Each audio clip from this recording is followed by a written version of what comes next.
청소년들을 위해서 제가 말씀을 준비를 했습니다. 그러나 우리 모두에게 다 해당되는 거죠. 다만 초점을 우리 청소년들에게 맞추어서 앞으로 여러분들이 어디에다가 목표점을 두고 살아가야 되느냐, 어떤 방향을 걸어가야 되느냐를 말하기 위해서 준비했는데, 물론 다 해당되는 겁니다.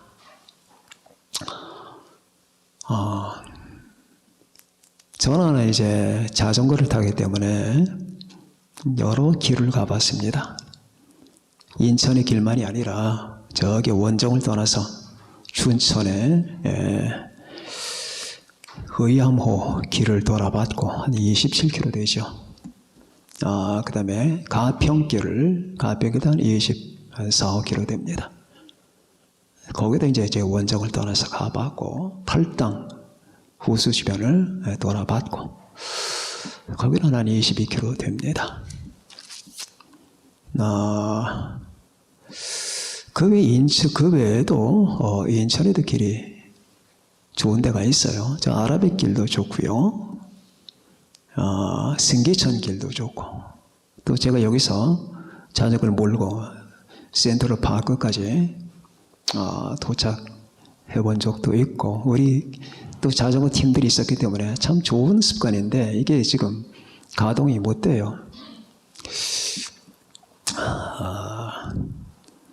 그 다음에 뭐 또 제가 이제 인천 공원까지도 가기도 하고, 아니면 여기서 소래까지 다녀오면 한 18km, 16km 됩니다.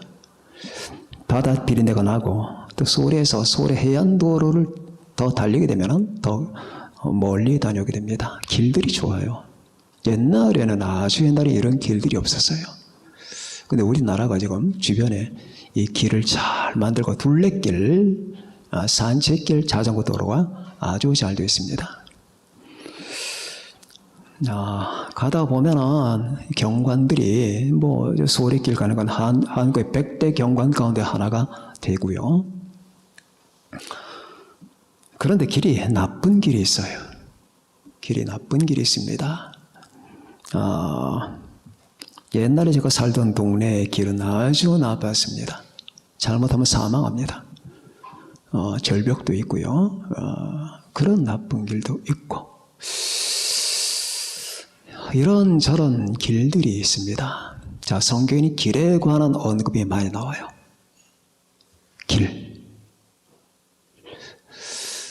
길을 잘 가야 됩니다. 또 길을 잘 선택해야 됩니다. 그러면 길이 뭐냐? 길이 뭐냐? 성경에서 언급하고 있는 길이 뭐냐?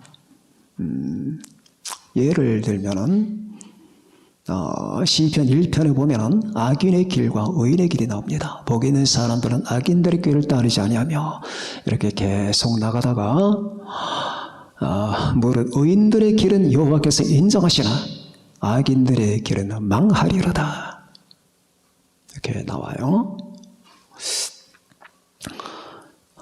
잠언 14장을 12절을 보면은 어떤 길은 사람들이 보기에 바른데, 사람들이 보기엔 어떤 길이 바른 것 같은데 필경은 사망의 길이라, 즉 지옥으로 들어가는 길이 있다, 그 말이에요. 자, 이렇게 가는데 길이 좋아 보여. 끝에는 지옥이야. 그런 길이단 말이에요. 그런 게 말씀이든지 아니면 잠언 16장 9절, 사람이 마음으로 자기 길을 계획할지라도 그의 걸음을 인도하시는 이는 여호와시니라 할 때 그 길, 이 모든 길들은 그 사람의 인생 방식, 인생의 방향을 얘기하는 거예요. 그 사람의 인생 자체, 인생의 방향, 인생의 방식을 말하는 겁니다. 청소년 때는 굉장히 중요합니다. 여러분 때는 고민도 많고 생각도 많아지는 때예요. 뭘 어떻게 해야 되는지를 모르는데 내 몸은 점점 커가지. 제가 우리 청소년들 마음 잘 알아요. 청소년들이 그 속에 있는 마음은 옛날과 똑같아. 근데 몸이 커진단 말이에요. 그 사람들이 나를 옛날처럼 대하지 않아. 내 안에 들어있는 건 어린아이인데 몸이 컸다 그 말이에요. 근데 사람들은 나를 어른으로 대한단 말이죠. 이 위골된 상태, 이 상위 상태를 감당하기는 시간이 좀 걸려요. 다 그런 과정을 지납니다. 그리고 어른에 맞지 않게 행동했을 때, 어른의 룰에 적합한 삶을 못 살 때 사람들은 그때부터 여러분들을 질타합니다. 여러분들이 옛날에 귀엽고 착했고 예뻤던 아이인데 이제 여러분들이 잘못하잖아요. 그럼 옛날처럼 봐주느냐? 범죄인 취급합니다. 그리고 사람들이 미워하고 질시합니다. 그런 가운데 헤아릴 수 없는 많은 가능성들이 많아요. 살다 보면 힘든 것들이 많고, 그래서 마약을 손을 댑니다. 마약은 한번 손대면 못 빠져나옵니다. 그게 지옥으로 들어가는 길이에요. 한번 손대면 못 빠져나와요. 그게 지옥으로 들어가는 길이에요. 초인적인 노력, 엄청난 하나님의 권세가 함께하지 않으면 절대 못 빠져나와요. 그 뇌에 각인이 돼버리거든. 뇌에 한번 이 마약의 힘이 찍혀버리면은 그 시간 되면 그걸 또 찾아. 나중에 더 센 걸 찾아. 더 센 걸 찾고. 그래요. 그리고 미쳐 죽는 거예요. 지금 마약 얘기들이 지금 매스컴에 많이 나오잖아요. 못 빠져나옵니다, 그 사람들. 하나님의 은혜가 아니면 못 빠져나와요. 한번 손 대잖아요. 대마초건 필로폰이건 한번 대면 못 빠져나와요. 손 대면 안 돼요. 주사 맞으면 안 된다고요. 죽어요. 멸망으로 들어가는 길이에요, 그게. 자, 이렇게 수많은 길들이 있는데 오늘 저는 여러분에게 3가지 길 중에 하나를 선택해라. 3가지 중에 하나를 선택하라. 그래서 제가 성경에서 몇 사람의 경우를 여러분 발췌를 해봤습니다. 첫 번째, 가인의 길이 있습니다. 가인이 가는 길. 가인이 가는 길, 그건 악인의 길이에요. 한마디로. 이 땅에 수많은 사람이 이 길을 갑니다. 가인이 가는 길. 자, 맨 먼저 이 땅에 태어난 사람, 이게 가인과 아벨이에요. 맨 먼저 하나님이 만든 사람은 아담과 하와입니다. 그런 아담과 하와는 태어난 사람이 아니에요. 만든 사람이지. 이 하나님이 만든 사람에게서 이제 태어나는 사람들이 생기는 그 첫 번째가 가인이었는데 그 첫 번째가 인류 최초의 살인자가 됩니다. 그리고 두 번째가 인류 최초의 피살자가 되는 거예요. 이 무시무시한 이 드라마가 이제 인간 역사 속에 전개되는 거예요. 그렇게 해서 이게 어디까지 가느냐? 주님이 오실 때까지 가는 거예요. 이게 인간의 역사라고 하는 거예요. 그래서 이 인간 역사는 이 가인의 족속들이 바로 아벨의 족속들을 죽이는 이 같은 과정을 계속 밟아가요. 자, 공산당은 가인들이에요. 그게 가인의 후손들입니다. 황순원 씨의 소설 보면은 가인의 후예가 나오는데 이 공산당들을 말하는 거예요. 그 가인의 후세들이 얼마나 많은지 몰라요. 어떤 때는 평범한 사람으로, 어떤 사람은 지적인 옷을 입고, 어떤 사람은 공무원으로, 어떤 사람은 대통령으로, 어떤 사람은 정치하는 사람으로, 어떤 사람은 혁명가, 어떤 사람은 철학자, 어떤 사람은 교수로, 어떤 사람은 일반 평인으로 이렇게 가인의 옷을 입고 나타나는 사람들이 얼마나 많은지 모릅니다. 니체는 가인입니다. 프로이트도 가인입니다. 칼 막스 가인입니다. 보이에르바 가인입니다. 이런 종류의 사람들. 이건 철학자지만 그 외에도 얼마나 여러분 들면은 요즘에 리처드 도킨스, 샘 해리스, 크리스토퍼 히친스 다 가인들이에요. 가인의 족속들입니다. 하나님을 대적하는 편에 딱 쓰는 거예요. 자, 여러분이 성경을 보면은 가인이 하나님께 제물을 바치고 아벨이 바치는데 하나님이 가인의 것을 여러분 물리칩니다. 안 받으셔요. 그리고 아벨의 것을 받으시는데 가인은 그 사실 때문에 자기 동생을 죽여요. 시기심에 붙잡혀서. 그런데 요한 1서에서 어떻게 이걸 해석을 했느냐? 가인같이 하지 말라. 왜 그는 자기 동생을 죽였느냐? 자기가 악하기 때문이다. 동생에게 핑계대지 마라. 악하기 때문에. 하나님이 왜 그의 제물을 안 받아들였을까? 이유는 한 가지예요. 그가 하나님을 안 받아들이기 때문에. 그가 마음에서 하나님을 배타했고 하나님께 관심이 없고 하나님이 없이 살았기 때문에 그가 형식적으로 바치는 그 제물을 하나님이 연락하지 않으신 거예요. 하나님이 그를 물리쳤기 때문에 가인이 나쁜 길로 갔다고 해석하는 사람들은 아주 악한 해석을 하는 겁니다. 하나님은 그렇게 사람들에게 편파적으로 아니면 질타받을 일을 안 하셔요. 그가 하나님은 사람의 마음을 꿰뚫어 보시는 분이거든. 마음속에 하나님이 없는 자. 자, 여러분이 가인이 되지 않으려면 딱 한 가지 예수 믿어야 돼요.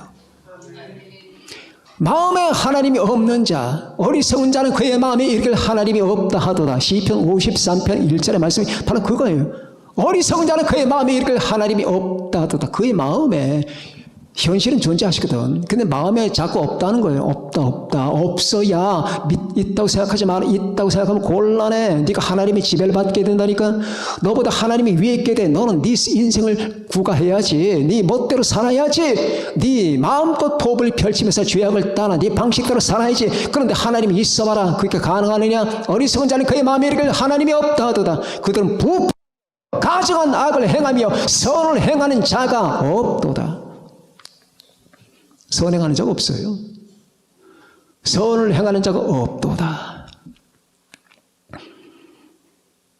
자, 그런 자기들의 그 흉악함과 이 악하고 더러운 마음들을 보지 않고 계속해서 하나님이 있다 없다 하나님을 욕하고 그리스도를 욕하잖아요.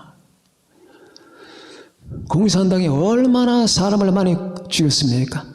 그리스도인들 얼마나 많이 죽였습니까? 여러분들. 손양호 목사님 공산당에서 죽었어요. 손양호 목사님의 아들, 딸 동인과 동시에 공산당들에서 죽였어요. 김익도 목사님 공산당에서 죽었어요. 수많은 크리스찬들이 다 죽었어요. 어디론가 끌려가 철사줄에 묶여서 밤에 잠깐 저와 얘기할까요? 얘기하고 나가면 그 다음에 소식이 없어. 그 사람을 본 사람이 없어. 왜? 3사람씩 4사람 묶어서 그냥 다 일괄 처리해버리는데 다 총살시키는 거예요.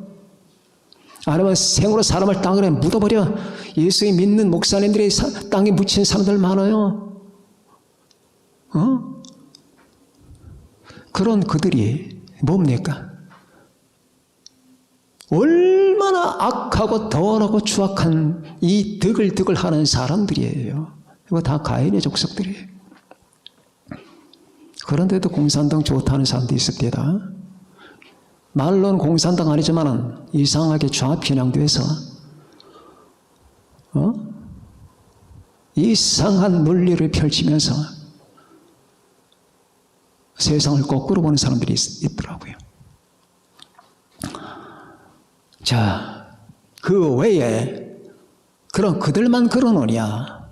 이 세상에 돈 밝히는 사람들, 이 자본주의에도 여러분 가인의 족속들이 많아요. 돈 중심, 황금 중심, 자기 중심, 인간 중심, 인본주의, 이거 다 가인의 길이에요. 그러니까 여러분과 저는 이것이 하나님을 경외하는 길이 아니고 예수 그리스도를 믿고 사랑하는 길이 아닌 다른 길들은 다 가인의 길이라고 믿으면 돼요. 그거는 자기 중심이고 인본주의이고 세상 중심이고 자기 중심, 인본주의, 세속 중심. 이거 뭡니까? 하나님 중심이 아니라는 얘기죠. 그러다 보면 그것은 전부 다 악한 길로 가게 돼 있어요. 그리고 그 길은 끊어지게 됩니다. 멸망합니다. 악인의 등불은 꺼진다고 했습니다. 의인의 빛은 환하게 빛나고 악인의 등불은 꺼지느니라. 잠언 13장 9절에 나오잖아요. 의인의 빛은 환하게 빛나고 악인의 등불은 꺼지느니라. 결국 그들은 다 꺼지게 돼 있어요. 가인의 길을 가지 말라. 악하고 더럽고 시기하고 우리 인간의 마음속에 이런 것들이 끝없이 들어올 가능성이 있겠지만 우리는 예수 그리스도 안에서 이 하나님의 말씀과 복음을 가지고 이 모든 가인의 정신을 물리치고 이겨야 됩니다. 그래서 가인은 하나님께 쫓겨납니다. 쫓겨나서 어떻게 에덴의 동쪽에 가게 되는 거예요. 에덴의 동쪽이라는 말이 거기서 나오는 거예요. 에덴의 동쪽으로 쫓겨나고 평생 동안 방황합니다. 방황을 해요. 계속 방황합니다. 여기저기 또 돌아다니면서 방황을 합니다. 자, 하나님을 떠난 사람들 평생 동안 방황하는 거예요. 그들은 어떤 목적을 가지고 있겠죠. 돈을 잘 벌어야 되겠다느니 아니면은 세상에서 성공하는 사람이 돼야 된다는 것, 자기 꿈을 이루는 것, 가정을 섬겨야 된다는 것, 가진 명목을 다 되겠지만은 이 사회를 건설해야 된다는 것 등등의 모든 목적을 가지고 있어도 결국 가인의 족속에 불과한 거예요. 가인의 족속에 불과하다고요. 교회도 가인의 족속들이 있어요. 우리 교회는 없겠지만은. 왜? 가라지들이 섞여 있거든. 어쩔 수가 없어요. 교회가 순수 집단이 아니에요. 순수한 복음의 집단이 되면 얼마나 좋겠습니까? 근데 거기 가인의 족속들이 섞이는 거예요. 하나님보다는 자기의 꿈과 우리 예수님보다는 인본주의와 하나님의 말씀보다는 이 세속의 흐름을 따라 다 가인의 족속들입니다. 그런 길을 가지 않는 우리 청소년들 되시길 바랍니다. 그리고 여러분과 제가 되시길 바랍니다. 두 번째, 솔로몬의 길이 있습니다. 자, 솔로몬의 길, 이것도 골치 아픈 길입니다. 솔로몬이라고 하는 사람은 죄인과 죄인 사이에 태어난 사람이에요. 죄인 다윗, 죄인 바세바, 죄인과 죄인 사이에 태어난 죄인, 이게 솔로몬이에요. 그런데 하나님이 그가 어린 시절에 별명을 주십니다. 여디디아. 여디디아가 하나님의 사랑을 입었다. 하나님의 사랑하신다는 뜻이에요. 그게 이상하잖아요. 솔로몬에게 사랑받을 자격이 있느냐? 없어요. 그는 죄인이에요. 다윗에게 사랑받을 자격이 있느냐? 없습니다. 바세바에게 사랑받을 자격이 있느냐? 없습니다. 그럼 이게 어떻게 된 건가? 어떻게 된 일이냐고요? 다윗도 사랑받을 만한 자격이 없고 바세바도 사랑받을 만한 자격이 없고 솔로몬도 사랑받을 자격도 조건도 근거도 없는데 왜 하나님은 그에게 부당하게 사랑하는 자라는 별명을 주느냐 그 말이에요. 하나님이 편파적인가? 그게 은혜라는 거예요. 그게 은혜. 여러분과 그 솔로몬은 여러분과 저예요. 죄인과 죄인들 사이에 태어났잖아요. 그래서 우리도 죄인이잖아요. 그러나 지금은 예수님의 보혈을 믿고 받아들이고 주님의 세례를 받아 우리는 의인이 됐잖아요. 이런 우리가 예수 믿고 구원받은 자가 되지 않았습니까? 하나님의 사랑을 받았잖아요. 하나님의 사랑 받을 자격이 있기 때문에 받은 게 아니라 하나님이 사랑하시기로 작정했기 때문에 사랑받은 거예요. 아니 왜 하나님이 날 사랑하시는데 뭐가 내게 대단한 게 있나 보다. 날 쓰시려고 나를 통해서 영광을 받으시기 위해서 하나님이 여러분을 사랑하겠다고 작정을 했기 때문에 사랑하시는 거예요. 사랑하기 때문에 사랑하시는 거예요. 하나님이 왜 나를 사랑하시느냐? 여러분을 사랑하시느냐? 사랑이 원인이에요. 사랑 자체가. 이게 요즘에 제가 수요일 여러분 에베소서 강의 때 말씀하고 있는 거예요. 그 큰 사랑을 인하여. 믿습니까? 그 큰 사랑을 인하여. 너에게 있는 대단한 자격 때문이 아니라 당신이 가지고 있는 그 가문의 배경을 인하여가 아니고 너를 통해서 미래의 영광 받기 위하여가 아니라 아무것도 없다. 내가 너를 사랑하리라. 그 사랑 때문에 사랑하시는 거예요. 그래서 솔로몬의 여디디아라고 하는 이름은 우리에게 많은 깨우침을 줍니다. 제가 언젠가도 이 말씀을 이 시간에 여기 이 자리에서 드렸습니다. 여디디아. 이게 뭐냐? 세상의 판도는 완전히 뒤집어 놔요. 이 세상의 잣대로 보면 그건 불가능합니다. 유교의 자태로 보세요. 저건 죽을 놈이에요. 간통남, 간통녀의 후손 아닙니까? 죽어야죠. 하나님은 그 죽어야 될 자를 사랑한다고 하는 거예요. 여디디야. 아, 구약에 반짝 복음이 비치는구나. 반짝. 그런데 이렇게 사랑받은 자가 가는 길은 질퍽거려요. 뭐가 질퍽거려요? 신앙도 있다가, 죄도 있다가, 하나님도 있다가, 여자와 섞여버리고, 1,000명의 궁녀를 거느리면서 밤낮 여러분 육체 파티 속에 들어가고, 물론 그 1,000명의 그 모든 자기 아내들은 정략적인 목적도 있습니다. 그러나 기억해 두세요. 정략적인 목적만 가지고 1,000명의 아내를 거느리지는 않아요. 그의 색적인 부분이 있는 거예요. 그래가지고 어디까지 가느냐? 어디까지? 자, 먼저 솔로몬의 그 인생을 한번 보세요. 대단한 사람이에요. 그 사람은 하나님께 복을 받아요. 지혜를 받아요. 그리고 영광까지 받아요. 그래서 이 동양 사람 가운데 이 세계에서 솔로몬 같은 영광에 처하는 사람이 없습니다. 그리고 실제로 이 솔로몬이 지었던 이 잠언, 전도서, 아가서 대단합니다. 그 많은 복을 받아요. 그리고 초창기 때 그는 하나님을 사랑해요. 그리고 솔로몬 성전을 집니다. 모리아산에다가 집니다. 그리고 그는 선정을 펼칩니다. 이상하게 여러분, 다윗 때는 전쟁이 많았죠? 사울 때도 전쟁이 많았죠? 전쟁 한 번 안 치르는 사람이 솔로몬이에요. 솔로몬 시대는 전쟁이 없어요. 평화의 시대입니다. 그리고 그 다스리는 땅이 광대했어요. 하나님께서 다 그렇게 해 주셨습니다.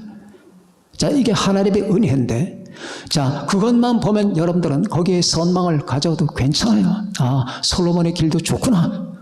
그렇게 하나님을 경외하고 하나님을 섬기고 영광을 받고 영광스럽고, 그리고 자기의 국토를 광대하게 확장하고, 그리고 궁중 관리하고 자기 인생에서 이만하면 성공자지. 그래요. 맞아. 그런데 거기서 끝나는 게 아니라 그때부터 이 사람은 기울어져요. 어떻게 기울어지느냐? 육체의 정욕과 그리고 이 어리석음으로 기울어져요. 어리석음이 어디까지 가느냐 하면 바로 몰렉에게 제사를 드리는 데까지 갑니다. 그 몰렉과 밀곰은 바로 이 모압과 암몬의 우상이에요. 귀신입니다. 사람 잡아먹는 귀신.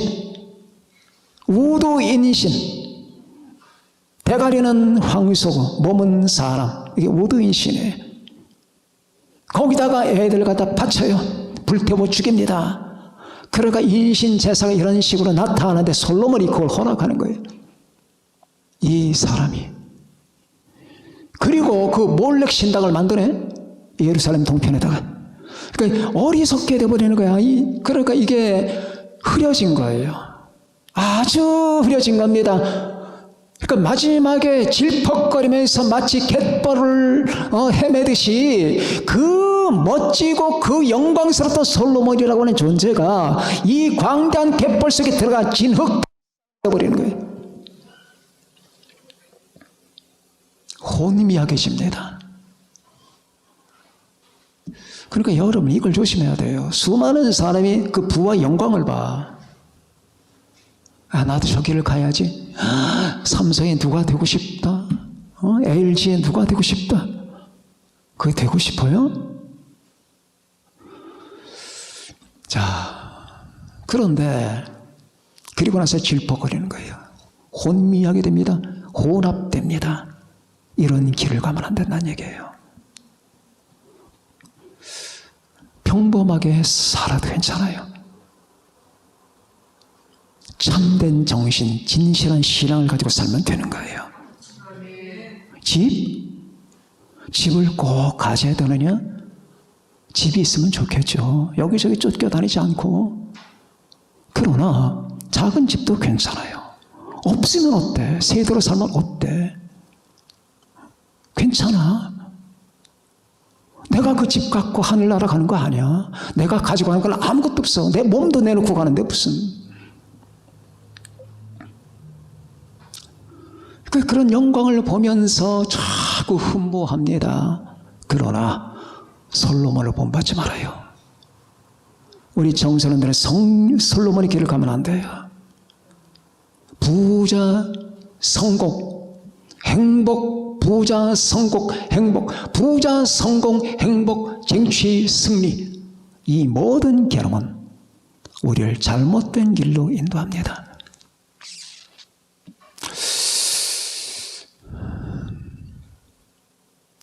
그래서 솔로몬은 막판에 회개하죠.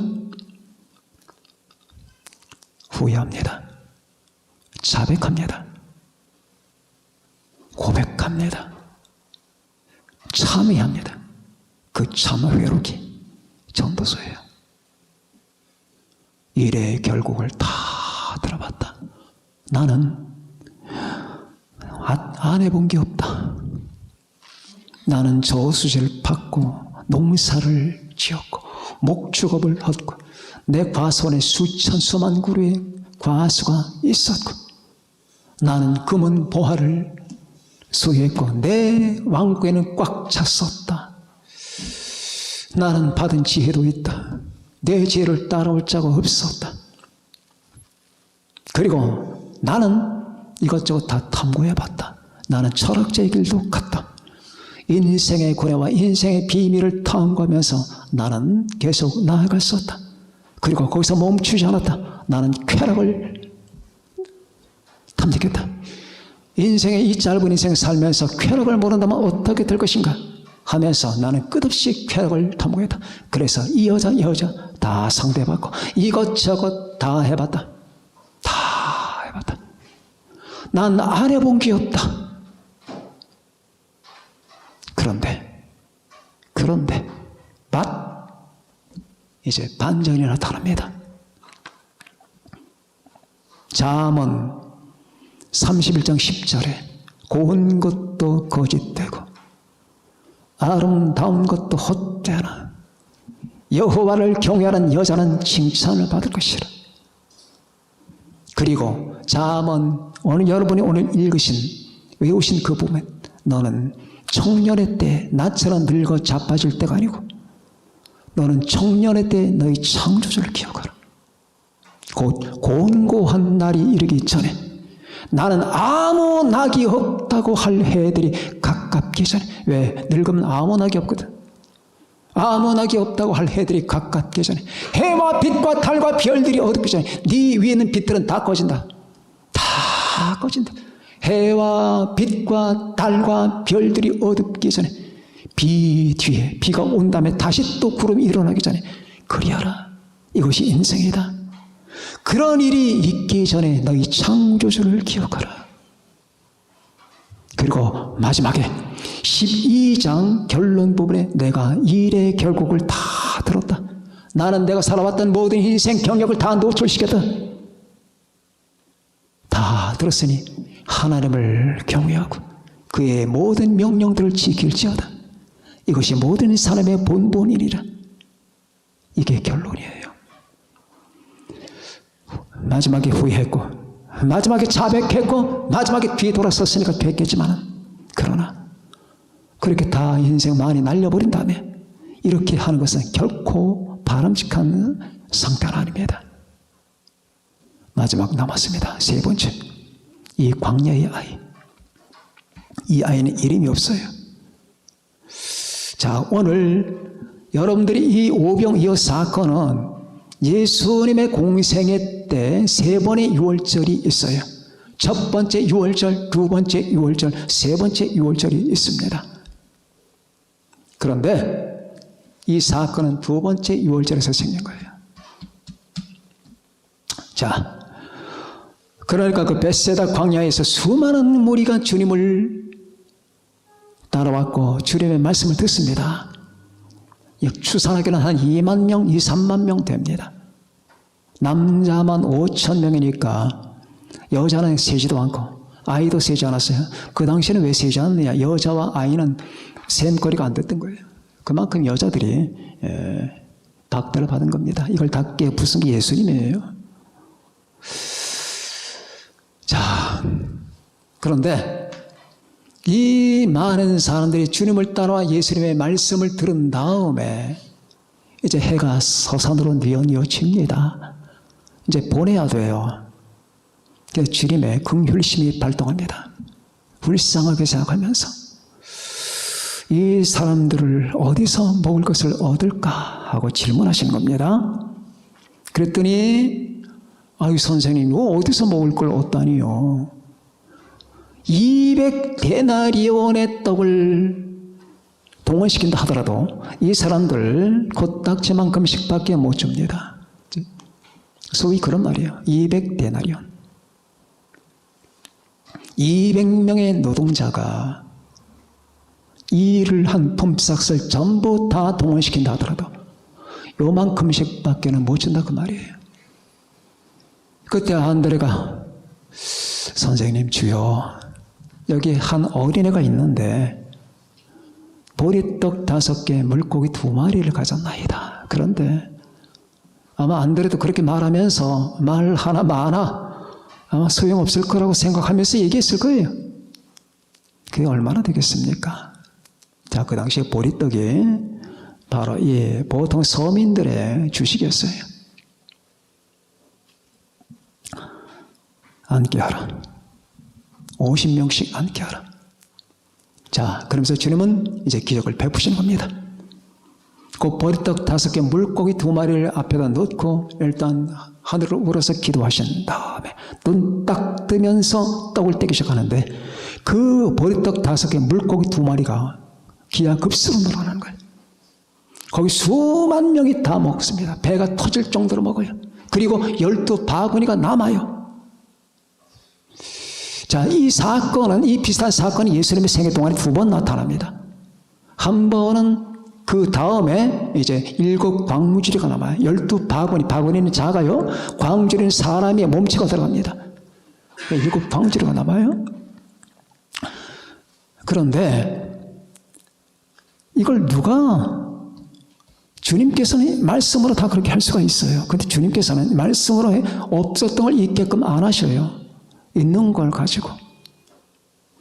그래서 그 삶으로 하여금 하나님께 섬기고 봉사할 수 있는 기회를 주십니다. 근데 그때 근데 도시락 갖고 있는 사람이 아이밖에 없었겠나요? 또 있었겠죠.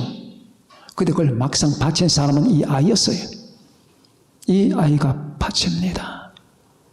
이 아이는 자기가 먹을 5개 2마리를 받침으로 예수님의 손을 통과하게 만드는 거예요. 예수님의 손을 통과해서 사람들에게 전달되게 만드는 그 역할을 여러분과 내가 해야 돼요. 내가 가지고 있는 건, 내가 가지고 있는 인생, 내가 가지고 있는 마음, 내가 가지고 있는 재물과 내가 가지고 있는 재물과 재능과 모든 걸 다 주님의 손을 통과시켜서 그 주님을 통하여 바로 저 광야의 해질녘 황혼역에 헤매는 저 많은 무리, 지금 역사의 마지막 순간에 있는 사람들, 이 세상에 어찌 될까 고통받으며 두려워하는 저 많은 사람들에게 날 통한 이 같은 것이 전달될 수 있도록 해야 되는 그 길을 여러분과 제가 가야 되는 거예요. 움켜쥐고 있으면 안 돼요. 움켜쥐고 있으면 안 돼. 이게 주님의 손을 통과해야 되는 거예요. 여러분이 가지고 있는 재능, 주님의 손을 통과해야 됩니다. 여러분이 가지고 있는 그 모든 재산, 주님의 손을 통과하는 거예요. 여러분이 가지고 있는 모든 것들이 손을 통과해야 됩니다. 여러분이 가지고 있는 학벌, 주님의 손을 통과해야 돼요. 여러분이 가지고 있는 가문, 그냥 내버려 두지 마세요. 주님의 손을 통과하도록 하세요. 여러분이 가지고 있는 모든 것 다 주님의 손을 통과하세요. 통과하면서 주여, 그러니까 여러분이 주님께 여러분을 바친 거예요. 그러면서 그 바쳤던 그것이 결국 주님의 손을 통과한 이후에 놀라운 역사의 결과를 맺도록 하는 그 역할을 하는 것이 바로 이 아이예요. 근데 이 아이는 이름이 없어요. 이름이 왜 없겠어요? 있겠지만 여기 안 나타나요. 이름 없이 빛도 없이 하란 말이에요. 이름 나타내고 교만스럽게 하지 말고 이름도 없이 빛도 없이 하란 말입니다. 그 길을 여러분과 내가 가야 되는 건데 바로 우리 청소년들이 이 길만이 가장 최선의 길이고 가장 아름다운 길이고 가장 영광스럽다는 길을 아셔야 되는 겁니다. 기껏해서 나가서 너 꿈 뭐냐? 돈 벌겠어요. 너 꿈 뭐냐? 이 세상에 살 때 가장 많은 걸 한번 해보겠어요. 너 꿈 뭐냐? 나는 그래도 내 가족을 잘 돌보겠습니다. 너 꿈이 뭐냐? 나는 이 세상에 많은 내 이름을 영광을 나타내겠어요. 다 쓸데없다 그 말이에요. 아무 쓸데없는 거예요. 다 죽습니다. 다 쓰러집니다. 낙엽처럼 떨어지고 맙니다. 이 길은 딱 하나예요. 자, 이 길, 이 소년의 길, 예수님 옆에 있어라. 그리고 예수님께 항상 사랑과 경배를 드리면서 예수님이 너의 것을 취해서 역사할 수 있도록 너 자신을 드려라. 내가 가지고 있는 모든 소유물과 재물과 재능과 환경과 여건들을 모두 다 주님께 손에 드려라 그 말이에요. 드렸습니까? 우리 교인들 다 드렸습니까? 움켜쥐고 있지 않습니까? 이거 내 거야. 아니면은 그래도 양심이 있으니까 조금씩 띄워주자. 그겁니까? 아닙니다. 여러분 거 없어요. 내 것도 없어요. 아무것도 없어요. 나는 그냥 주님만 있으면 되는 거예요. 하나님만 내 것이면 다 되는 거예요. 하나님이 내 것이면 우주가 다 내 건데 뭘 다른 걸 염려를 해. 내가 그리스도 안에 있는데, 내가 주 안에 있는데 자기 아들 아끼지 아니하시고 우리 모든 사람을 위해서 내주시니까 어찌 그 아들과 함께 모든 것을 우리에게 주지 아니하시겠느냐. 로마서 8장 32절의 말씀이잖아요. 나의 하나님이 그리스도 예수 안에서 영광 가운데 그 풍성한 대로 너희 모든 쓸 것을 채우시리라 하지 않았습니까? 필요 없어요. 다 주님만 나에게 있으면 되는 거예요. 주님만이라고 우리가 노래하잖아요. 그런 길을 우리 청소년들이 우리 모두가 가는 거예요. 지금 역사는 저물어 갑니다. 해가 집니다. 좀 있으면 밤이 옵니다. 수많은 사람이 고통을 받으며 두려워하면서 걱정, 근심, 불안과 공포에 질려 있습니다. 이런 것 가운데 여러분, 우리 주님은 이 무리를 보면서 어떻게 할 건가? 여러분과 제가 한마디 기도를 하고 한마디 헌신을 한다 하더라도 우리는 내 모든 것들이 주님의 손을 통과해서 그들에게 전달되는 경로를 우리는 선택한 겁니다. 그 길을 여러분들이 목사님이 우리 청소년들이 목사님이 되라는 말은 아니에요. 목사가 되지 말라는 말도 아닙니다. 어떤 길을 가건 간에 주님께 헌신되는 이 어린아이처럼 자기 것을 주께 바쳐 결국 그렇게 해서 우리 주님의 뜻이 주님의 사역의 역사가 이루어지는 그 길을 가라고 말이에요. 그건 평신도라도 괜찮고 공무원도 괜찮고 어느 정도 괜찮아요. 여러분, 우리나라 유명한 고아의 아버지가 있죠. 여러분, 세계 가장 유명한 고아의 아버지가 누구죠? 조지 뮬러잖아요. 그래, 우리나라 유명한 고아의 아버지는 우리나라 사람이 아니야. 일본 사람이에요. 소다 가이치입니다.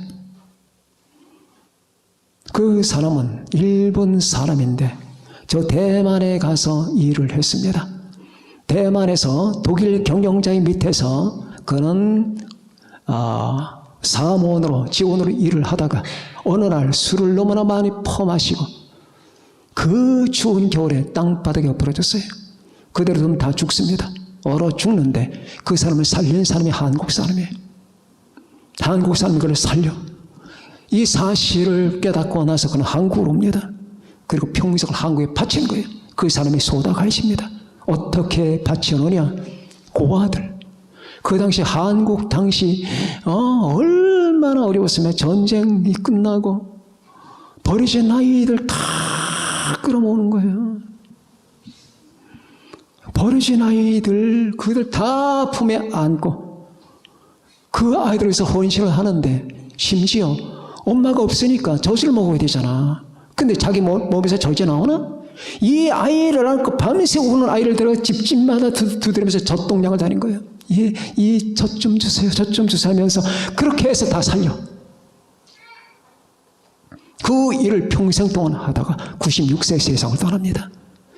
그분이 세상을 떠나실 때 우리나라 이 많은 여러분 고관들이 그 사람에게 여러분 감사를 표시했습니다. 자, 목사는 아니에요. 그렇게 자기 자신을 갖다 바치면서 주님의 성을 통과시킨 만드는 일을 그렇게 하는 겁니다. 언젠가 제가 한번 여러분 예를 든 경우가 있는데 여러분이 잘 아시는 쏜다싱이 복음을 전합니다. 기차칸에서 복음을 전합니다. 복음을 전하는데 복음을 전하는데 성경책을 가지고 복음을 전했어요. 그때 한 사람이 막 다가오더니 성경책 딱 낚고 채더니 다 찢어버린 거예요. 박박 찢어버려. 성경책 다 박박 찢어버려. 창문 열더니 확 던져버립니다. 그 찢어버린 종이장이 사방을 튑니다. 다 날아가죠. 기차는 달려가지 바람은 불죠. 그 종이 조각이 얼마나 있겠습니까? 이제 끝났죠. 그런데 마침 그 기찻길 주변으로다가 어떤 사람이 인생의 길이 무엇인가? 난 어떻게 해야 구원을 받는가? 정말 하나님이 계신 건가? 하나님이 계시다면 어떻게 나는 그분을 알 수가 있겠으며 어떻게 내가 그분을 믿을 수 있겠는가? 정말 이 세상을 끝나면 영생이라는 게 있는 건가? 부도자가 열심히 밤낮 이걸 궁구했던 사람이 그 기찻길 주변을 다니다가 종이 조각 하나를 발견합니다. 종이 조각을 딱 집어드는데 보니까 그 종이 조각 안에 생명의 떡이라는 말이 들어요. 요한복음 6장. 생명의 떡, 그 딱 하나만. 생명의 떡이라니. 이게 바로 내가 찾는 건데. 근데 어떻게 이 생명을 또 얻는다는 것이냐? 하면서 수소문을 막 해보니까 이거는 성경입니다. 성경에서 나오는 조각입니다. 그래서 여러분 서점으로 갑니다. 서점으로 가서 생명의 떡이 있는 그 책이 뭡니까? 그건 요한복음인데 그거는 나쁜 거예요. 그거 보시면 안 됩니다. 힌두교 지배거든, 인도는. 그래도 꼭 필요합니다 해서 사갔습니다. 요한복음을 보면서 요한복음 6장에 나는 생명의 떡이니 곧 내게 오는 자는 결코 줄이지 아니할 터이요 나를 믿는 자는 영원히 목마르지 아니하리라. 이 말이 딱 부딪히면서 여러분 그 사람은 완전히 깨집니다. 그리고 구원을 받아요. 요한복음은 생명의 빵이다. 이제 그게 제목이에요. 이렇게 이 아이가 떡을 나눠주듯이 여러분들은 이 성경을 나눠줄 수도 있다 그 말이에요. 복음을 전도하고 그 길이 어떤 길인가는 여러분 어떤 경로가 되든지 그건 상관이 없어요. 우리는 우리 믿음의 선배들이 다 그 길을 갔다는 걸 기억합시다. 예수 믿는 데는 기쁨만 오는 게 아니에요. 슬픔도 오고 때때는 죽기도 합니다. 우리 믿음의 선배들은 너무나 많은 고통을 많이 받았습니다. 주기철 목사님, 손영원 목사님 너무 많이 고통받았습니다. 수없이 체포도 되기도 하고 여러분 때때로는 이 손톱 밑에 바늘을 찔러놓기도 하고 때때로는 전기고문도 받기도 하고 때때로는 거꾸로 세워놓고 여러분 물고문도 하고 고춧가루 고문도 했고 때때로는 수없이 떼기도 하고 때때로는 얼어붙은 땅바닥에 그냥 던져놓기도 하고 이런 모든 고문을 받아가면서 여러분 심지어 그렇게 강단이 심하던 그렇게 굳세던 하나님의 사역자들이 나중엔 죽기만을 바랐답니다. 죽기만을. 왜? 여기서 빨리 끝나야 되니까. 이 정도의 고통을 받으면서도 그는 절대로 내 주님을 내 하나님을 부정할 수가 없었던 게 그분을 만났기 때문이에요. 여러분들 철없이 살면 안 돼. 철없이 굴면 안 돼. 오늘도 엄마가 교회 가라고 했으니까 간다. 이런 생각들은 버려야 돼. 여러분들이 저 멀리 갔다 와도 걸어서라도 와야 돼. 하나님의 말씀을 들어야지. 저 필리핀 저 외국에서는 어떤 줄 알아서 여자들이 아이를 업고 아이를 걸려서 2시간을 산 넘고 물 건너와 예배드리기 위해서 걸어서 차 타고 오는 것도 아니야.